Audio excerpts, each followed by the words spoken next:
Ça faisait un bail que je n'étais pas venu. Et réellement, je suis content d'être venu. C'est vrai, c'est toujours une grâce de Dieu, un bonheur, une richesse de pouvoir venir là où il y a une église. Amen. Béni soit le Seigneur, que Dieu soit loué, et je souhaite de tout mon cœur que dans cette soirée le Saint-Esprit puisse agir et toucher des cœurs. Amen. Et j'aimerais faire une lecture dans l'évangile de Jean au chapitre 5. Après cela, il y eut une fête des Juifs et Jésus monta à Jérusalem. Or, à Jérusalem, près de la porte des brebis, il y avait une piscine qui s'appelait en hébreu Bethesda, et qui a 5 portiques. Tous ces portiques étaient couverts, plutôt couchés. Un grand nombre des malades, des aveugles, des boiteux, des paralytiques, qui attendaient le mouvement de l'eau, car un ange descendait de temps en temps dans la piscine et agitait l'eau. Et celui qui descendait le premier, après que l'eau avait été agitée, était guéri, quelle que soit sa maladie. Là se trouvait un homme malade depuis 38 ans. Jésus l'ayant vu coucher, et sachant qu'il était malade depuis longtemps, lui dit, « Veux-tu être guéri ?» Amen. Le malade répondit, « Seigneur, je n'ai personne pour me jeter dans la piscine quand l'eau est agitée. Et pendant que j'y vais, un autre descend avant moi. » Jésus lui dit, « Lève-toi, prends ton lit et marche. » Aussitôt cet homme fut guéri. Il prit son lit et marcha. Amen. Comment est-ce possible de dire à une personne que ça fait 38 ans qu'il est malade de lui demander s'il peut être guéri? Parce que le Seigneur sait que quand le temps passe et que les choses ne changent pas, on ne croit plus qu'elles vont changer.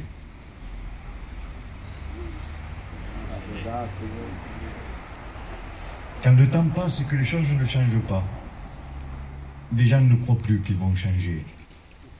Les gens ont essayé, ils ont espéré, et ils ont mis leur espérance et leur confiance, les uns dans l'argent, dans les passions, dans les vices, dans ce que le monde peut donner. Et puis ils ont vu que ça ne marchait pas. Oh, alors ils sont tournés vers les marabouts, les diseurs de Bonaventure, les magiciens, ainsi de suite. Et ils sont aperçus que leur cas allait de pire en pire. Alors, bien sûr, au moment donné, on ne croit plus, on n'espère plus, et on ne veut plus. On n'essaye plus en réalité de s'en sortir parce que, mais j'aimerais vous dire pourquoi. Parce que vous avez frappé à la mauvaise porte. Pourquoi les gens aujourd'hui, en vérité que j'ai rien prémédité, ça me sort en instant même. J'ai changé de message il y a 2 minutes. Pourquoi les gens vont voir les marabouts, toutes ces personnes-là? Parce qu'ils payent 20 euros, 30 euros, 100 euros, je ne sais pas combien ils payent, je ne suis jamais allé voir ces personnes-là, moi. Du coup, qu'ils ont payé, ils recommencent à pécher. Mais l'évangile, c'est gratuit, mais ça demande de se repentir, de changer de vie. Amen. Alors, on préfère payer 100 euros et recommencer à vivre dans le péché. J'aimerais vous dire de la part du Seigneur qu'il y aurait une personne ce soir qui n'en courait plus. Il y a quelqu'un qui est la bonne porte. Amen. Jésus a dit, je suis la porte. Amen. D'ailleurs, la vraie porte. Jésus est le chemin, le vrai chemin, Amen. la vie et la vérité. Béni soit le Seigneur, et bien sûr que venir à la réunion pour... Comme vous savez, avant on mettait sur le pare-brise, à l'époque les gitans, ils mettaient un saint pour qu'ils les gardent. L'évangile n'est pas pour nous donner comme un porte-bonheur. Jésus n'est pas un porte-bonheur. Et tant qu'on vient à l'évangile pour que, vous voyez, par intérêt, mais jamais pour se convertir. C'est pour ça que ça ne marche pas. On vient par intérêt, on vient pour être guéri, on vient parce qu'on fait de la dépression, on vient parce qu'on manque de paix, on vient parce que notre foyer... Alors on cherche comme un guérisseur, une guérison, un guérisseur. Jésus n'est pas un guérisseur, Jésus est un sauveur. Amen. Béni soit le Seigneur, et avant qu'il a guéri cet homme qui était paralytique, il va lui dire, la première parole, il dit que tes péchés soient pardonnés. Amen. Afin que vous sachiez que le Fils de l'homme a la puissance de pardonner les péchés, il va dire à cet homme, prends ton lit et marche. Amen. Mais le but de la guérison, c'était que les gens, en premier, viennent à la croix du calvaire pour recevoir le pardon de leurs péchés. Parce que tous les problèmes, toute la difficulté, toutes les dépressions, toutes les divisions dans les foyers, toutes les séparations, toutes les angoisses, tous les suicides viennent parce que les gens vivent dans le péché. Ah, ils veulent de Dieu, mais sans vouloir abandonner le péché. Et c'est là que la Bible déclare, si quelqu'un écoute la parole de Dieu et ne la met pas en pratique, parce qu'on l'écoute, on la veut, on veut de Dieu. Mais vous savez que Dieu c'est la parole. Amen. Amen. Amen. Et si on ne pratique pas la parole, on n'a pas Dieu. Et c'est le temps, béni soit le Seigneur aujourd'hui, qu'il faut, amen, ne pas vouloir ce Dieu qui guérit simplement. Parce que si Dieu nous guérit, mais nous ne sommes pas pardonnés de nos péchés, vous savez, je vous demande pardon, hein, il y a eu un témoignage puissant, même incompréhensible. Je ne sais pas si vous allez le croire quand je vais le dire. Tellement qu'il est grand. Il y avait une femme qu'il a fallu qu'on apporte avec un brancard. À l'époque, c'était une salle qui descendait comme ça. Et elle ne pouvait pas marcher. Elle faisait peut-être, je ne sais pas moi, 200, 220 kilos. Elle était paralytique de grosse qu'elle était. Et on l'a descendu avec un brancard. Et pendant la réunion, on a prié pour elle. Elle a maigri instantanément. Vous savez qu'est-ce qu'elle a fait après? Elle s'est prostituée. Vous entendez ce que je dis? Après la guérison, elle s'est prostituée. Vous voyez que la guérison, les gens ne comprennent pas que c'est le péché qui apporte la mort. Le salaire du péché, c'est la mort. Amen. Béni soit le Seigneur. Et il y a ici peut-être des personnes, je répéterai, qui sentent le besoin. Ne vous trompez plus. Jésus savait que cet homme, ça faisait longtemps qu'il est malade. Et il sait que tu es malade depuis longtemps. Il sait que tu n'en peux plus, il sait que tu es malheureux, il sait que peut-être tu n'as plus d'espoir. Il sait comme cet homme ça fait tellement longtemps qu'il était comme ça, qu'il ne croyait plus. Il a fallu que Jésus lui pose la question, veux-tu être guéri? Ne voyez-vous pas? À une personne que ça fait 38 ans qu'il était malade, poser la question, c'est pas cohérent. Mais Jésus sait ce qu'il dit. Amen. Amen. Amen. Si Jésus lui pose la question, c'est parce que cet homme ne croyait plus qu'il pouvait changer. Alléluia. Béni soit le Seigneur. Amen. Que Dieu soit loué. Mais j'aimerais te dire de la part du Seigneur que ce soir, Jésus, amen, a pour toi de l'espérance. Amen. Il y a pour toi, béni soit le Seigneur, une porte de sortie. Il y a pour toi, béni soit le Seigneur, toi qui peut-être souffres beaucoup. Dans ta maison, tu ne dis rien. Tu fais de la dépression, tu prends des cachets. Tu vis dans l'anxiété, dans la peur. Tu vis avec des pensées de suicide. J'aimerais te dire de la part du Seigneur que Jésus, il savait que ça faisait longtemps qu'il était malade. Il le savait, Jésus savait. Et l'Apocalypse dit, je sais et je connais. Et j'aimerais vous dire qu'il connaît votre foyer, il connaît vos pensées, il connaît Amen. votre douleur. Amen. Et il en a marre, le Seigneur, de vous voir comme ça. Il vous aime. Amen. Il vous aime, béni soit le Seigneur. Il a tout accompli, le Maître. Il est venu se battre. Il est venu se battre sur cette terre.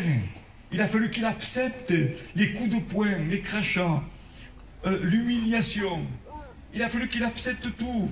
Mais il s'est battu jusqu'à la fin. Il s'est battu comme un agneau. Il s'est battu non pas comme les hommes, mais comme un agneau qu'on amène à la boucherie. Sa bataille consistait à ne rien dire. Sa victoire consistait à être amené comme un agneau qu'on amène à la boucherie. Parce qu'il fallait un rédempteur, il fallait que quelqu'un paye. Il fallait que quelqu'un triomphe des puissances des ténèbres qui rendaient malheureux les hommes et les femmes. Et lui a dit, Père, envoie-moi, j'en ai marre, pardonnez-moi de prendre cette expression, j'en ai marre de voir que le diable fait ce qu'il veut dans la ville d'Avignon et dans le monde entier. Envoie-moi, Père. Alléluia. Il est question du moi sur le rouleau du livre. Envoie-moi, je veux payer la dette et je veux écraser, amen, la tête du serpent. Je veux vaincre les puissances des ténèbres. Amen. Et Jésus a triomphé. Jésus a gagné. Pour ça que Jésus, veux-tu être guéri? C'est simple. Veux-tu être guéri? Veux-tu changer? Veux-tu? Amen. Tu dis là, mais moi, je ne suis pas malade, je ne suis pas paralytique. Mais peut-être ton foyer est malade. Peut-être ton âme est malade. Peut-être il y a des choses que tu fais que tu ne voudrais plus faire. N'est-ce pas une maladie, ça? Et quand tu les fais, tu restes quelques jours dans une espèce de culpabilité que tu es rongé. Tu n'en dors plus. Veux-tu être guéri? Est-ce que tu veux changer? Est-ce que tu veux changer? Est-ce que tu veux la guérison de ton âme? Est-ce que tu veux vivre une vie libre? J'aimerais vous dire de la part du Seigneur, vous savez, Jésus n'est pas une religion. Vous avez vu mon petit-fils, à 14 ans ou 15 ans, il a fait cette expérience. Il s'est mis dans sa chambre. Il a fermé la porte. Il dit soit le Seigneur. Il a prié le Seigneur. Et il a bien fait de dire que ce n'était pas une bénédiction temporelle. Quel âge tu as, papa, aujourd'hui? 22 ans. Ça fait 7 ans qu'il vit en communion avec Dieu. Amen. Amen. 7 ans qu'il est continuellement en train de passer du temps devant Dieu. Gloire à Dieu. C'est ça la véritable réalité. C'est rencontrer Jésus. Vous savez, quand on rencontre Jésus, c'est une personne qui est vivante et qui est merveilleuse. C'est la personne la plus merveilleuse. Il n'y a pas plus beau que Jésus. Il est le plus beau des fils de l'homme. Jésus a dit, il est semblable à un trésor, il est semblable à une perle de grand prix. Quand on rencontre Jésus, on en tombe amoureux. Amen. Moi, je joue au billard, c'est une passion. Je joue au boule, c'est une passion. J'aimais la pêche, j'avais une autre passion. Et j'étais un fêtard, c'est même pas la peine. Les jeunes, moi j'étais marié, et les jeunes qui n'étaient pas mariés ne pouvaient pas me suivre tellement que je les faisais sortir.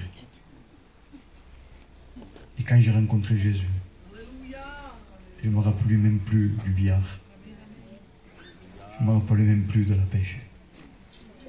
Je ne me rappelais même plus des boules. J'avais rencontré la perle de la Amen. Amen, amen.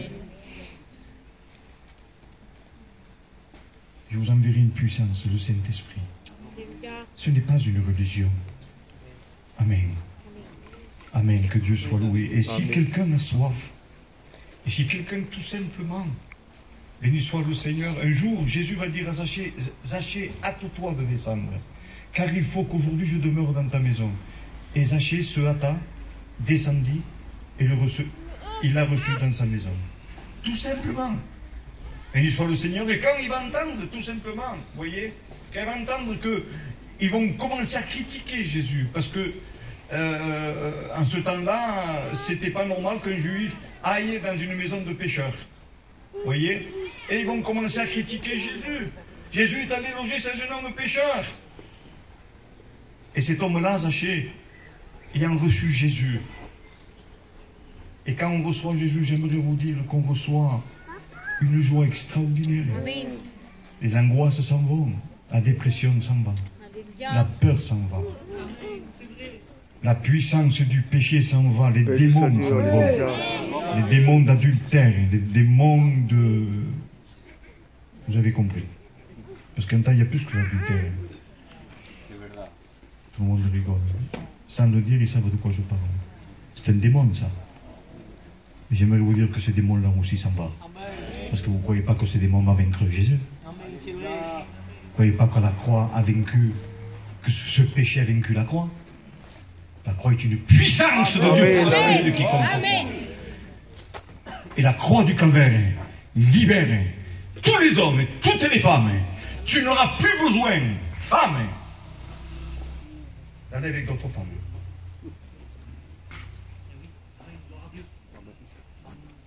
Amen. Et ainsi de suite, ainsi de suite, ainsi de suite. Nous n'avons pas été créés pour ça. Dieu nous a créés à son image et à sa ressemblance. Et j'aimerais vous dire, quand on vient à la croix pour se repentir, se convertir, la croix du calvaire nous libère de cette puissance du péché. Christ a vaincu toutes les puissances des ténèbres. Il les a dépouillées. Il les a dépouillées. Il les a ridiculisés. En triomphant d'elles par la puissance de la croix. Veux-tu être guéri? Amen. Veux-tu pouvoir lever la tête? Est-ce que tu en as marre de vivre courbé et obligé de continuer à pratiquer le péché? Veux-tu être guéri? Il ne pourrait pas. Quand je veux, il dit, quand je veux aller. Il y a quelqu'un qui est plus rapide que moi et c'est le premier qui descendait dans la piscine et qui était guéri. Je ne peux pas, il dit. Alors il dit, je n'essaye même plus. 38 ans, pensez-vous qu'il n'essayait même plus d'aller à la piscine, hein? Combien de fois il n'essayait plus? Et comme Jésus savait que cet homme, il était comme vaincu, comme il savait qu'il ne croyait plus qu'il pouvait changer, qu'il pouvait marcher. Il y a des personnes, ça fait tellement longtemps qu'ils vivent dans le péché, qui ne croient plus qu'ils pourront marcher d'une vie nouvelle. Mais j'aimerais vous dire, quand on se convertit, les choses anciennes sont passées. Amen. Et voici, toutes choses deviennent nouvelles. Amen. Amen. Tu peux naître de nouveau. Amen. Je leur mettrai un cœur nouveau et un esprit nouveau. Amen. Amen, enfin qui me craignent. Vous voyez, enfin qui me craignent. Le but, c'est qu'on le craigne. Parce que tant que le Saint-Esprit ne vient pas en nous, on ne peut pas le craindre. Il n'y a pas la puissance, il n'y a pas le Saint-Esprit. Il n'y a pas la nature de Dieu. Car un chrétien, il est rendu participant à sa nature divine. Mais il faut que premièrement, il ait reçu le pardon de ses péchés. Béni soit le Seigneur. Et peut-être toi, tu as essayé, mais tu as mal essayé. Tu as essayé, mais tu n'as pas réussi. Béni soit le Seigneur. Mais j'aimerais te dire de la part de Dieu, amen, que si dans ton cœur, tu as soif de changer de vie, si tu as soif d'abandonner le péché, non, les réunions, ce n'est pas lourd. Ce n'est pas la photo qu'on mettait derrière le pare-brise comme porte-bonheur. Pardonnez-moi l'expression, non. Les réunions, c'est pour présenter quelqu'un qui est mort sur une croix. Mais la Bible déclare que le troisième jour, il est ressuscité. Amen. Christ est mort sur une croix pour pardonner nos péchés. Pour que nos âmes soient purifiées, lavées dans le sang de l'agneau. Amen. Et cet homme qui ne pouvait plus croire parce qu'il était paralytique. Pour lui, c'était impossible de pouvoir marcher. Et il y a des personnes que pour eux, c'est impossible de marcher droitement, d'avoir une marche chrétienne. Mais j'aimerais te dire que ça ne repose pas sur tes capacités. Tu es paralytique. Tu es pécheur. Tu as besoin de miracles. Tu as besoin de pardon. Mais tu as besoin de la délivrance. Tu as besoin de la guérison divine. Tu as besoin d'un cœur nouveau. Tu as besoin d'un esprit nouveau. Amen. Et à la croix du calvaire, Jésus dit, je ne mettrai pas dehors celui qui vient à moi. J'aimerais vous dire que Jésus vous aime. Mais il vous aime, non pas pour venir en aide, pour vous soulager, comme on prend un cachet, vous savez, un Doliprane, parce qu'on a une petite douleur à la dent. Mais c'est pas la solution, un Doliprane. Si on a une douleur, c'est parce qu'il y a une carie. Et quand il y a une carie, il y a du manger qui rentre dedans, je vous demande pardon. Et il y a de l'infection. Il faut aller au dentiste. Il faut que le dentiste nous prescrive un antibiotique. Béni soit le Seigneur. Et quand ça ne va pas, il faut antibiotique et après il faut arranger la dent. Mais s'il n'y a pas d'antibiotiques, on peut prendre des Doliprane, ça passera un moment. Et une réunion, c'est ça, on se sent bien. Mais comme il n'y a pas l'antibiotique du sang, comme il n'y a pas la repentance, c'est un temps, on se régale à une réunion, c'est bien, on se régale, maman, qu'une prédication, maman, comme prêche que Gitano, tu sens la présence de Dieu quand il prêche, je dis. Mais quand tu repars 2 jours après, tu recommences. Et l'angoisse revient, et la dispute revient, et les passions reviennent, et le péché revient, et le diable fait de toi ce qu'il veut. Au nom de Jésus, au nom de Jésus, ce soir, prends la décision. Amen, amen. Au nom de Jésus, il t'appelle et il te dit, veux-tu être guéri? C'est tout simple. Celui qui croit, la Bible déclare, amen, celui qui croit, il verra la gloire de Dieu. Crois, amen, qu'il est venu sauver. Amen, ceux qui sont perdus. Crois, amen, qu'il est celui qui veut opérer un miracle, qu'il veut te délivrer, il veut te guérir. Il veut, amen, redonner une vie nouvelle. Il veut plus, amen, que tu sois paralytique en ce qui concerne le bien. Amen, il ne veut pas que tu sois paralytique en ce qui concerne, amen, l'obéissance à la parole de Dieu. Amen, il veut, amen, te pardonner, mais il veut te sanctifier et il veut, amen, te donner un cœur nouveau, un esprit nouveau. Amen, les choses anciennes seront passées et voici toutes choses vont devenir nouvelles. Amen, tu ne seras plus la même personne. Il avait 15 ans, 14 ou 15 ans, je ne me rappelle pas, Il n'a plus péché, il n'est plus allé dans le monde. Alléluia. Il a eu des manquements. Comme le pasteur, il a des manquements, n'importe qui. Mais pratiquer le péché, c'est fini. Amen. Car celui qui est né de Dieu ne pratique plus le péché. Amen, amen. Celui qui est né de Dieu ne pratique plus le péché. Amen. Il peut avoir un mauvais moment, mais il ne peut pas. Parce que la semence de Dieu habite en lui. Alléluia. Parce qu'il est né de Dieu. Et il ne peut pratiquer le péché. Il ne peut commettre. S'il le commet, il se sent mal. Ça ne coïncide plus avec la vie de Dieu, avec la présence de Dieu. Nous sommes le temple du Saint-Esprit. Et l'Esprit de Dieu habite en nous. Comment est-ce possible de pouvoir pratiquer le péché et se sentir bien? C'est parce qu'on n'est pas né de Dieu. Si quelqu'un est né de Dieu, il ne supporte pas. Il est mal, il est triste. Béni soit le Seigneur. Dieu veut te donner un cœur nouveau. Je leur donnerai un cœur nouveau, un esprit nouveau. Béni soit le Seigneur, enfin qu'ils me craignent. Je leur ferai du bien. Le texte dit, je leur ferai du bien. J'aimerais te dire qu'il veut te faire du bien. Il veut guérir ton cœur brisé. Le diable t'a abîmé, il t'a fait du mal. Il a profité de toi. Il t'a accusé, il t'a culpabilisé. Il a brisé ton foyer peut-être. Tu n'en peux plus. Tu n'en peux plus. Ton foyer est en ruine. Ton âme est en ruine. Tu vis dans un désespoir. Tu es la femme la plus triste de la terre. Tu es l'homme le plus triste de la terre. J'aimerais te dire de la part du Seigneur, Jésus l'ayant vu et sachant que ça faisait longtemps qu'il était malade, j'aimerais vous dire que Jésus sait et il vous connaît. Mais il n'est pas là pour vous accuser, mais il est là pour vous dire que Jésus, dans le péché, ça ne marche pas. Que la bénédiction, sans vouloir obéir à la parole de Dieu, ça ne marche pas. Il y en a qui veulent Jésus, et Jésus c'est la parole, je répéterai. On veut de Jésus, on veut la bénédiction de Jésus, mais Jésus est la parole. Alors on ne veut pas obéir à la parole, mais on veut de Jésus. Vous comprenez bien que Jésus c'est la parole, il ne va pas se couper parmi eux. C'est lui la parole. Amen. Si on ne veut pas de la parole, on ne veut pas de Jésus. Si on ne veut pas abandonner le monde, on ne veut pas de Jésus. Si on veut garder les passions, on ne veut pas de Jésus. D'ailleurs, si on veut dire non, Seigneur, je ne veux plus de passion. Seigneur, je ne veux plus du monde. Je ne veux plus pratiquer le mal. Seigneur, j'en ai marre. Je me suis cru, mais je me suis laissé séduire. Je le vois aujourd'hui.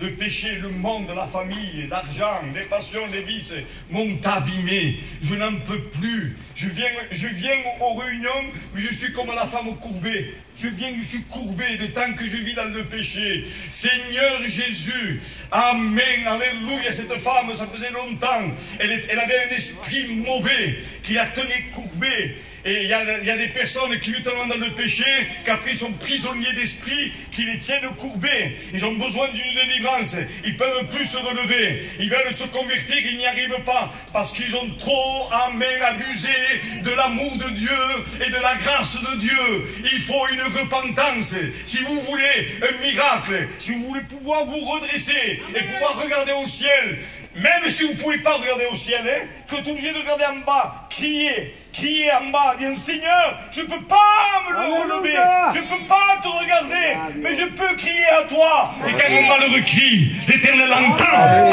et le délivre de toutes ses détresses. Soyez libres au nom de Jésus, en vous repentant.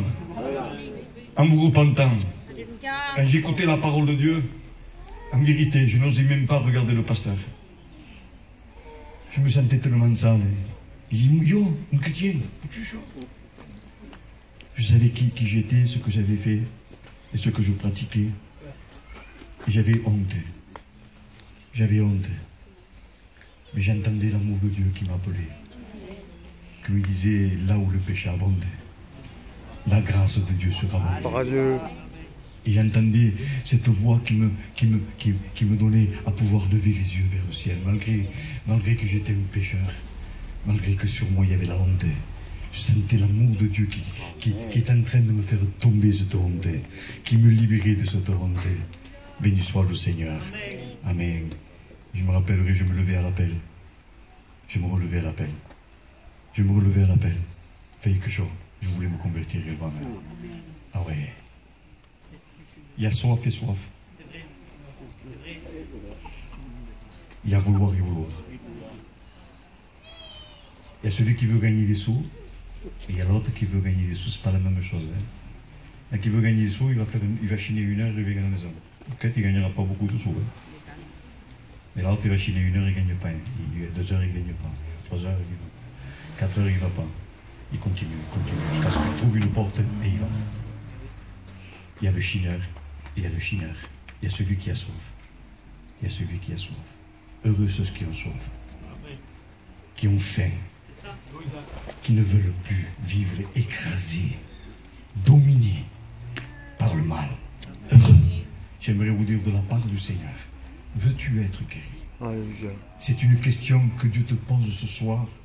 Amen. Ne reste plus comme ça. Dieu t'aime. La Bible déclare qu'en un instant, vous savez, l'évangile, ce n'est pas des réunions, des heures, des œuvres. Il n'y a rien à voir avec ça. C'est la foi. Celui qui croira en moi, des fleuves d'eau vive jailliront de son sein. Vous voyez, en un instant, tu deviens une nouvelle création. Et d'un seul coup, toi qui étais sec, toi qui étais vide, toi qui en main avait la mort dedans, d'un seul coup, la vie de Dieu commence à naître en toi. C'est la nouvelle naissance. D'un seul coup, un fleuve d'eau vive jaillit. Et toi qui étais incapable, toi qui étais malheureux, il y a tellement de joie en toi, tellement de force en toi, que tu deviens un sujet de bénédiction pour toute ta famille. Tu veux être un témoin? Tu veux relever ta tête? Béni soit le Seigneur. Et bien ce soir, amen, crois en l'amour de Dieu. Jésus a dit, croyez en Dieu et croyez en moi. Croyez en l'amour de Dieu et croyez qu'il a la puissance de vous guérir intérieurement, de vous libérer de vos chaînes, de vos passions. Donc Jésus a tout accompli. Il a payé la dette. Il a triomphé de toutes les puissances des ténèbres. De son côté, c'est fait. De son côté, il nous a rachetés. De son côté, il a payé la dette. Maintenant, est-ce que nous, on veut? On veut changer de vie. On veut le pardon de nos péchés. On veut être libre des passions et des vices. On veut se convertir à l'évangile. Est-ce qu'on veut se convertir? Veux-tu être guéri? Ça veut dire, veux-tu te convertir à l'évangile? C'est ça, hein? Amen. Parce que veux-tu être guéri? Bien sûr qu'à ce moment-là, je veux être guéri.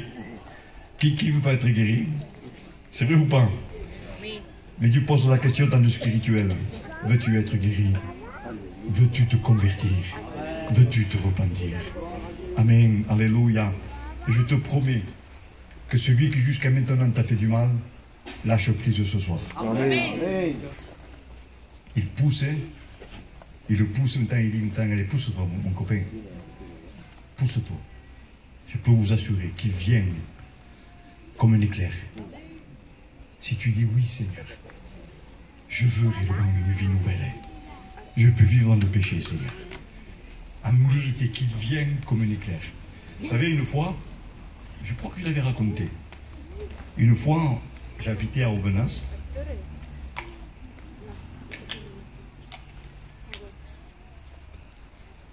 J'avais le père de mon fils, mon petit-fils, Rocky et Nicodème. Il était marié et Nicodème allait regarder la télévision avec lui. Et puis, un soir, il était rentré un peu tard. Moi, j'habitais dans une cité d'Arabes. Il n'y avait que des Arabes. Ils étaient très, très, très gentils, mais il ne fallait pas les embêter. Si tu les embêtais, ils te mettaient le feu à la maison. C'était vite fait, hein. Pour te faire repartir, tu fais comme un faux corps à casa. Voilà. Mais ils étaient super gentils. Mais s'il y avait une bagarre, voilà, c'était les tueurs. Et j'entends des cris, j'entends une voiture avec le moteur allumé. Et il me semblait que c'était le moteur de mon fils. Il dit, en descendant, ils se sont regardés avec les Arabes. Hein. Ils sont mal parlés peut-être. Hein. Et ils sont en train de se battre. J'étais couché, pardonnez-moi l'expression, j'étais dans mon lit. Si vous sauriez de quelle manière je suis parti là où il y avait la bagarre. Avec quelle vitesse? Quelle vitesse, Seigneur? Quel est le Père? S'il voit son fils qui est en train de se faire tuer à coups de pied, quel est le Père, même s'il sait qu'il va se faire tuer lui aussi, s'il n'ira pas dans le tas pour essayer de prendre son fils et de le sortir? Tous, on va faire pareil. Et j'étais allé en me disant, si c'est lui, je me jetterai de celui qui ne frappe plus mon fils, mais qui me frappe à moi. Avec quelle vitesse, 5 chaussures, je suis monté à la côte, ça faisait comme une côte comme ça. Et c'était pas mon fils. Ça aurait été mon fils. En vérité que je veux me jeter devant de celui, pour pas qu'on le tape davantage. J'aimerais vous dire de la part du Seigneur, que si on dit oui, Seigneur, j'en ai marre qu'on me tape, j'en ai marre qu'on me fasse du mal, viens à mon secours. Amen. Avec quelle classe de vitesse. Il va venir, amen, alléluia. Et il n'aura pas besoin de lui dire matin, hein, parce que juste quand il va arriver, il va sentir que c'est lui. Il va le sentir. La lumière, il n'a pas besoin de parler. Hein. La lumière, amen, les ténèbres fuient devant la lumière. Alléluia, il va faire partir tes ténèbres, tes chaînes, tes passions. Il va te délivrer en un instant. Amen, que Dieu soit loué. J'aimerais qu'on incline la tête, s'il vous plaît.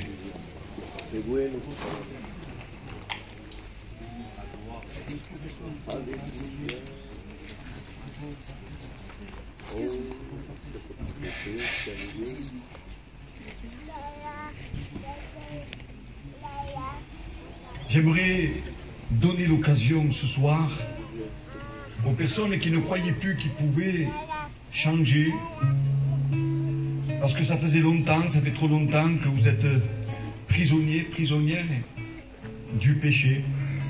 Et aujourd'hui, tout est là pour nous dire, mais c'est tout à fait normal que je sois comme ça. À la télé, on le dit, aux médias, on le dit, et tout est là pour qu'on s'habitue à croire que c'est normal qu'on vive dans le péché. Non. Non, parce que si on vivait dans le péché, on serait heureux. Vivons dans le péché, pardonnez-moi l'expression. Mais le péché nous rend malheureux.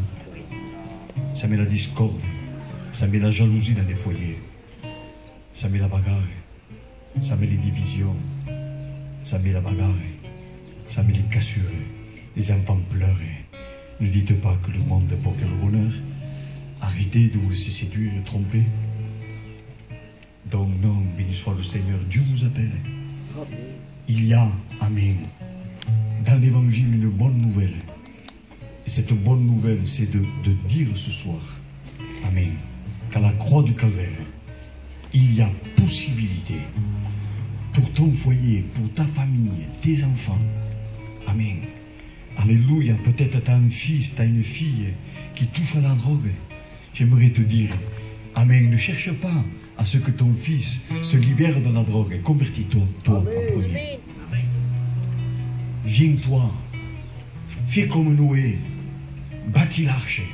Alléluia. Et après, toute sa famille a suivi. Amen. Amen, que Dieu soit loué. Amen. Sauve-toi, toi.